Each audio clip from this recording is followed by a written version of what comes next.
Varicose veins కి సరైన చికిత్స కోసం సంప్రదించండి ఎవిస్ హాస్పిటల్. నమస్తే రమ్మగారు. నమస్తే జయ. రమ్మగారు, ముక్కోటి ఏకాదశి దగ్గరలోకి వచ్చేసాం. చక్కగా ఉత్తర ద్వారాలు తెరుస్తారు, స్వామి వారిని దర్శించుకుంటాం కదండి. తిరుమల తిరుపతి అయితే కిక్కిరిసిపోతుందంట రమ్మగారు. అవును, 10వ తారీఖు దగ్గర నుంచి 19వ తారీఖు వరకు అసలు హోటల్స్ దొరకకపోవటం చాలా ఇబ్బంది పడతాం. కానీ ఎలా అనిపిస్తుంది ఆ రోజు వెళ్ళాలి.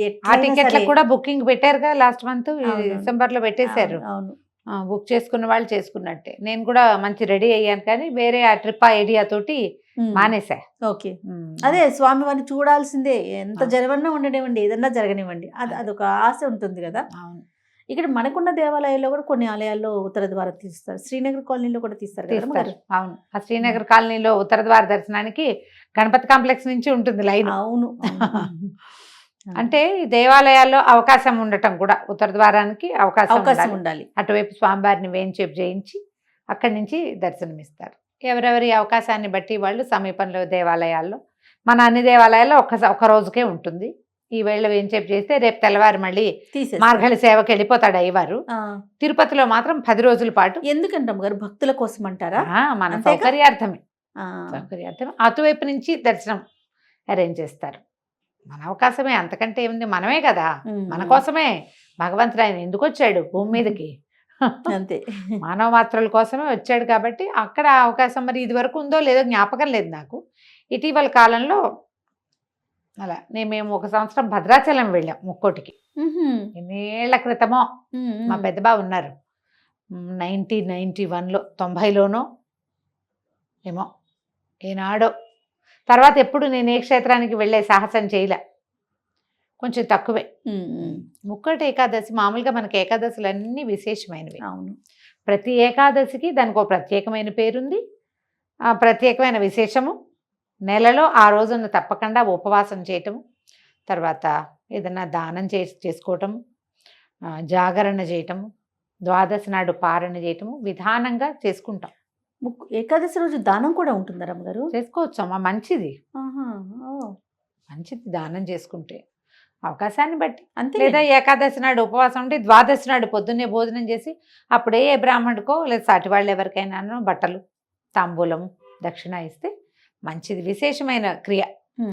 ఈ ప్రత్యేకంగా మన తొలేకాదశి ఎంత విశేషంగా చేస్తామో, అక్కడి నుంచి ఉత్థాన ఏకాదశి ఎంత విశేషంగా చెప్పుకుంటామో, వాటికంటే ఇంకా అమోఘమైనది ముక్కోటి ఏకాదశి. వాటికంటే కూడా ఈ ముక్కోటి ఏకాదశి నాడు ముక్కోటి దేవతలు వాళ్ళ ముక్కోటి దేవతల్ని దర్శించిన ఫలితం లభిస్తుందని, ముక్కోటి దేవతలు స్వామివారిని దర్శించడానికి వస్తారని, వాళ్ళ దేవతలకి కూడా ఈ సమయంలో దర్శిస్తే అమోఘమైన ఫలితం కలుగుతుందని, మానవులు మనకెంత అమోఘమైనది లభిస్తుంది. దేవతలే అలా అనుకుంటే భావిస్తే మనము అదే మనది ఇంకా కదా. అంతే. అయితే వైకుంఠ ద్వారాలు తెరవబడతాయని చెప్తారు. మామూలుగా వైకుంఠమట మనకి పురాణాల్లో ఎక్కడుందో తెలీదు. రాక్షసులు హరి కోసం వెతికారనే కథలు చదువుతాం మనం.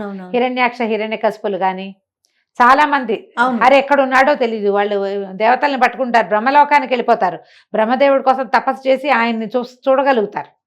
పరమేశ్వరుడి కోసం కైలాసానికి వెళ్తారు, కైలాసం ఫలానా చోట ఉందని ఫిక్స్ తెలుసు అందరికి. ఈ వైకుంఠం ఎక్కడుందో తెలియదు, ఆయన ఎవరికి కనపడ్డు. కడలే కనపడుతుంది, దాని మీద ఉన్నవాడు కనపడ్డు. ఆయనతో ఒప్పుకుంటేనే ఆయన చూడగలుగుతారు. వీళ్ళు నన్ను బ్రహ్మాది దేవతలు నన్ను చూడాలనుకుంటున్నారని ఆయన సంకల్పించి వీళ్ళకి కనపడాలి అని భావిస్తేనే చూస్తారు, లేకపోతే లేదు. అందుకేనేమో కదా రమ్మగారు, మనం తిరుమల దర్శనానికి కూడా మనం అనుకుంటే వెళ్ళమట, ఆయన రమ్మంటే ఆయన అనుమతిస్తేనే వెళ్ళగలుగుతాం మేము. అవును, అది చాలా ఖచ్చితమైన రూల్. ఆయన వైకుంఠానికి కూడా అంతే పద్ధతి. బాగుంది. ఎవరి దారిని వాళ్ళు నడుచుకుంటూ వెళ్ళిపోవడానికి కైలాసానికి ఋషులు మునులు రాక్షసులు దైత్యులు దానవులు సమస్తమైన వాళ్ళు వెళ్ళిపోతారు. ఆయన ఒప్పుకుంటాడు ఎవరినైనా సరే. భోలా శంకరుడు ఈయన ఒప్పుకోడు అట్లా. ఈయన ఒప్పించాలంటే ముందు ఆయన్ని మెప్పించాలి, మనం ప్రసన్నం చేసుకోవాలి. అట్లా అప్పుడు ఈ ప్రత్యేకమైన దినం రోజున, అంటే ముక్కోటి ఏకాదశి నాడు వైకుంఠ ద్వారాలు వాటంతట అవి తెరుచుకుంటాయి. ద్వారాలు తెరిచి స్వామి అక్కడ దర్శనం ఇస్తాడు అందరికీ. ప్రపంచంలో ఉన్న వాళ్ళందరూ చూడగలుగుతారు. మనం నేల మీద ఉన్నా మనకు వైకుంఠం ఎక్కడికి వెళ్ళలేం కాబట్టి సమీపంలో కొలువై ఉన్న స్వామిని ఎక్కడుంటే అక్కడ ప్రతిష్ఠ జరిగిన ఏ దేవాలయంలో అయినా కూడా ఉమ్. ఇంచుమించుగా కొన్ని చోట్ల స్వయం వ్యక్తమైన దేవాలయాలు కూడా అవును. కనపడతాయి కదా, అక్కడ మనం వెళ్ళి దర్శనం చేసుకుంటే సాక్షాత్ వైకుంఠంలో చూస్తే ఎలాంటిది లభిస్తుందని దేవతలు అందరూ భావిస్తారు. అందులో కొంతైనా మనకి లభిస్తుంది. ఈ పవిత్రమైన రోజున ఉపవాసం చేయటం, ఉమ్. తర్వాత తెల్లవార్లు జాగరణ చేయటం వైకుంఠ ఏకాదశికి, మర్నాడు పొద్దున ద్వాదశి నాడు పారణ చేసి ఎవరైనా ఒక బ్రాహ్మడికి భోజనం పెట్టడం, అప్పుడు మనం భోజనం చేయాలి. ద్వాదశి ఘడియలు దాటకుండానే మనం ఇది పూర్తి చేసుకోవాలి. ఉమ్. ఏటా చేసేది. ఇది వరకటికి మనకి ఇప్పుడు వచ్చిన తేడా ఏంటంటే, ఇది వరకు ఏదో ఒక గుడికి వెళ్ళి ఒక దర్శనం చేసుకుంటే చేసుకున్నట్టు, చేసుకోకపోతే ఇంట్లోనే ఒక దండం పెట్టుకున్నట్టు. తెల్లవారు 6 నుంచి ఇంకా 6 కంటే ముందే కూడా నా లెక్క అయితే 6 టీవీ పెట్టామంటే అలా అన్ని దేవాలయాల్లో వైకుంఠ ద్వార దర్శనాలు అమోఘంగా అవుతాయి. చక్కగా భద్రాచలం దగ్గర నుంచి చూపిస్తారు, ఈ ఒంటిమిట్ట రామాలయాలు అవి చూపిస్తారు. మన సమీపంలో చుట్టుపక్కల ఉన్న మంచి మంచి విష్ణువాలయాలు పెద్ద పెద్దవి అన్ని చోట్ల కూడా ఆ దర్శనం ఏర్పాటు దొరికేస్తుంది. చేస్తారు. ఈ సోషల్ మీడియా వచ్చాక మనకు వచ్చిన అద్భుతమైన వెసులుబాటు ఏంటంటే, ఏ దేవాలయంలోనూ మనం అంత స్పష్టమైన దర్శనం చేసుకోలేకపోతాం. అవును. ఇట్లా చూసి వచ్చేస్తాం. అట్లా చూసి శంఖం చక్రం కన్ను పెదివి ఏం చూస్తాం, ఏ విగ్రహాలకి ఏమీ చూడలేం. కానీ కెమెరా రావటం వల్ల ఇదన్నిటిని క్యాప్చర్ చేస్తుంది చక్కగా, క్లియర్ గా క్లారిటీతో చూడగలుగుతాం. క్లారిటీ తోటి. అయ్యవారి కిరీటంలో ఎన్నెన్ని వజ్రాలు, ఎన్నెన్ని కెంపులు, ఎన్నెన్ని వైఢూర్యాలు ఉన్నాయో, ఆయన ఇటు నవ్వేడా ఏ బుగ్గ పైకి లేచి నవ్వు మొహం కనపడుతోందో, హారతి ఇచ్చేసరికి నేత్రాలు పైకి కిందకి అవుతున్నాయి. అన్ని ఎన్ని చోట్ల చూస్తున్నాం, అబ్బో. నిజంగా గౌరు, నిజంగా చాలా బాగా చెప్పారు. చాలా దేవాలయాల్లో మనకు అసలు మనం అలంకారమే చూస్తాం. ఇప్పుడు అక్కడికి వెళ్తామా, మైసూరు చాముండి, ఆ, అసలు చాముండి అమ్మవారు అది ఏమిటో తెలీదు, అవును. ఊరికే అలా చూసి వస్తాం. చిట్టి ప్రతిమ అమ్మవారి బుజ్జి చేసి ఇంతే ఉంటుంది. అలంకారం ఎంత ఉంటుంది, కన్ను పొడుచుకున్న అదేమిటో తెలియదమ్మా. అవును, అక్కడ 5 నిమిషాలు 10 నిమిషాలు నుంచుంటే ఏదో ఒక రేఖా మాత్రంగా స్వరూపం కనిపిస్తుంది. కనపడుతుంది. మన కెమెరా వచ్చాక ఆ చిట్టి జేజి ఆవిడ కళ్ళు, ముక్కు, మూతి, పెదవులు, నవ్వు, అన్నీ చక్కగా చక్కగా పువ్వు, కాయ ఏమేం పెట్టారో అవన్నీ. పద్మావతి దేవిని అమ్మవారిని ఎన్నిసార్లు వెళ్ళి ఉంటాను జయ నేను. అవును. అలవేలు మంగాపురం తిరుపతిలో ఉన్నప్పుడు వారానికి 3 సార్లు కూడా వెళ్ళిపోతుండేదాన్ని. ఆ, కానీ ఎప్పుడు అవన్నీ అత్యంత స్పష్టమైన దర్శనాలు ఇప్పుడు మనకి కుదురుతున్నాయి కెమెరా వెళ్ళటం వల్ల. అసలు చక్కగా చిన్న సొట్టలున్న విగ్రహం, స్వరూపము, నేత్రాలు, మధ్యలో ఈ అభిషేకం చేస్తారు. అభిషేకం చేసినప్పుడు ఇట్లా నేత్రాల స్వరూపం కనపడుతుంది. మామూలుగా అంత స్పష్టమైన ముఖ కవళికలుగా మనకు తోచవు, కానీ ఈ పసుపు నీరు గంధం నీరు పడేసరికి స్పష్టత రేఖలు కనపడుతూ ఉంటాయి క్లియర్గా. ఎంత లక్షణంగా దర్శనం అవుతుందో. ఎందుకు ఎక్కడికైనా పరిగెత్తడం, హాయిగా టీవీ పెట్టి కూర్చుని చకచకా పని చేసేసుకుని. నేనైతే 100% టీవీ దగ్గరే ఉంటా జయ. కళ్యాణాల వేళలప్పుడు అన్ని కళ్యాణాలు నేను టీవీలోనే చూస్తా. ఇంకా అక్కడికి పరిగెత్తుకెళ్దాం అయితే ఉండదు, పరిగెత్తుకెళ్దామని. కానీ ఎప్పుడైనా సరే క్షేత్రంలో దర్శనం, సన్నిధిలో ఉండటం అనేది మహాద్భుతం. మహాద్భుతం.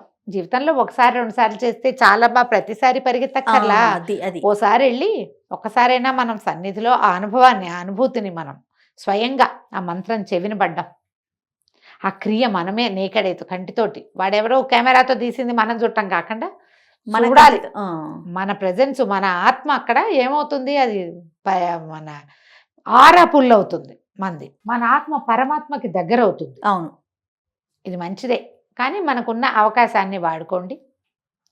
ముక్కోట ఏకాదశి అత్యద్భుతమైన ఏకాదశి. ఒకవేళ ఇన్ని ఏకాదశుల్లో ఈ నెలకు వచ్చేటువంటి 2, 2, 12, 2, 24 ఏకాదశుల్లో మీరు ఏ ఏకాదశి నాడు ఉపవాసం ఉండకపోయినా, మీకు కుదరకపోయినా, ముక్కోటి ఏకాదశి నాడు ఉపవసించండి.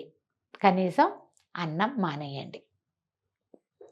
ఇంకేదైనా భిన్నం తినండి. మాత్రలు వేసుకుంటారు, మందులు వేసుకుంటారు, పని చేసుకుంటారు, అలసిపోతారు, కాబట్టి ఆకలికి ఉండలేరు. చిన్నపిల్లలు ఉన్నారు, మీకు పెద్ద వయసు ఉంది. ఏ కారణమై ఉన్నా కూడా ఏదైనా ఒక భిన్నమైంది తినండి. ముక్కోటి ఏకాదశి నాడు సాధ్యమైనంత తక్కువ మాట్లాడండి. వీలైనన్ని సార్లు హరినామస్మరణ చేసుకోండి. ఏదో టీవీలో అది మోగుతుంటే కనీసం ఓసారైనా కన్ను దాని మీదకి వెళ్తుంది. ఏదో గోవిందనామాలు కానీ ఏమైనా అట్టి పెట్టుకోండి, అవి వింటూ ఉంటాం. భగవన్నామస్మరణ చేయటము అత్యద్భుతమైన ఫలితాన్ని ఇస్తుంది. నువ్వు చూసినా చూడకపోయినా, గుళ్ళోకి వెళ్ళినా వెళ్ళకపోయినా, ఉపవాసం చేసినా చేయకపోయినా నామస్మరణే భగవన్నామస్మరణే అత్యద్భుతమైన ఫలితాన్ని ఇస్తుంది ఈ కలికాలం. ఈ కాలంలో. వీలైనంత నామస్మరణ చేసుకోండి. అవకాశం లభిస్తే ఏదైనా ఒక దేవాలయానికి వెళ్ళి దర్శనం చేసుకుని రండి. ఏకాదశి ఎలా వచ్చింది ఎట్లా అనేది మనం ప్రతిసారి చెప్తూనే ఉన్నాం. అందుకని ముక్కోటి ఏకాదశి ప్రాశస్త్యము ఇంకా అలా కాకుండా కనీసం ఇట్లా చేయండి. పర్వదినాలలో సాధ్యమైనంత తక్కువ మాట్లాడి ఎక్కువ భగవన్నామస్మరణ చేసే అవకాశాన్ని తీసుకోండి. ఈ 10వ తారీఖు మొత్తం ఉపవాసం ఉంటే 11వ తారీఖు ఉదయం 12 గడియలు దాటకుండా భోజనం చేయండి. ఎవరైనా కుదిరితే కనుక ఎవరికైనా భోజనం పెట్టండి. ఒకవేళ అలా మన ఇంట్లో భోజనం పెట్టే అవకాశం కుదరకపోతే ఏ దేవాలయంలోనో అన్నదాన ఇవి జరిగిన చోట ఎక్కడో చోట అన్నదానం జరిగే చోట కొంత అమౌంట్ని అక్కడ పంపించండి. అన్ని చోట్ల అన్నదానం జరుగుతుంది. మీ పేరున జరిగినట్టే మన ప్రయత్నంతో జరుగుతుంది కాబట్టి అట్లా ఏదైనా చేసుకోవచ్చు.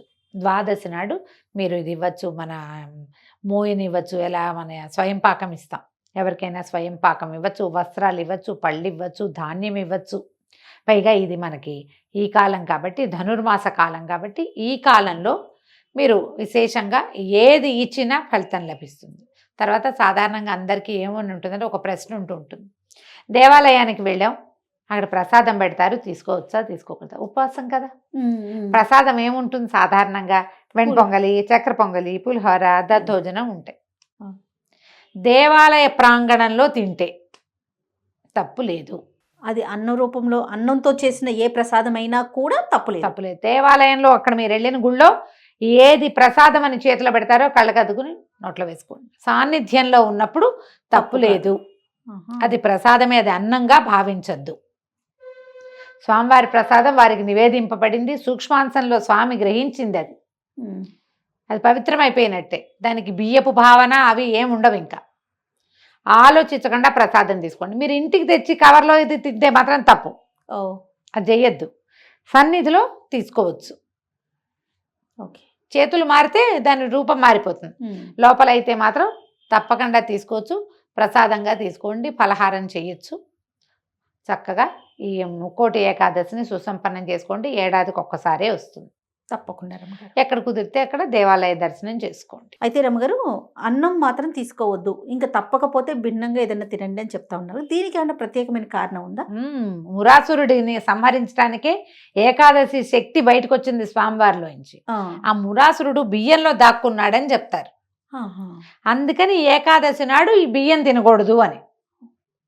అందుకే ఈ కథ అంటే మనకి పురాణోక్తమైన కథ అయితే ఇదే. అందుకు తినకూడదు. నేను అనుకుంటా జయ, ఊరికే లోపాయికారిగా చెప్పడం అన్నమాట. ఇది నెలలో 15 రోజుల్లో ఒక భాగం, రెండో 15 రోజులు రెండో భాగం కదా, అంతే. కనీసం 2 సార్లైనా నువ్వు తినేది మానేయాలేమో ఆరోగ్యానికి. ఆరోగ్యరీత్యా అన్నం మానేయాలి, నిరాహారంగా ఉండాలి. నిర్జల ఏకాదశి కూడా ఒకటి ఉంది, అసలు నీరు కూడా తీసుకోకూడదు. సాధ్యమైనంత లిక్విడ్ డైట్ మీద ఉంటే హెల్త్కి మంచిది. అవును. మానవులు ఆరోగ్యంగా ఉండడానికి ఇది ఒక విధానం. ఒకటి ఏకాదశి, రెండోది పౌర్ణమి, అమావాస్యల్లో కూడా ఇదివరకు భోంచేసేవాళ్ళు కాదు. నెలలో 4 ఉపవాసాలు ఉండేవాళ్ళు. నెలకి 4 ఉపవాసాలు ఉండటం మంచిది ఆరోగ్యానికి. అంతే కదా. అంతే. ఈ మురాసురుడు బియ్యంలో దాక్కోవటం వల్ల ఈ బియ్యం తినద్దని చెప్తారు. అదే విధానం. రైట్. నమస్తే రమ్మగారు. నమస్తే జయ.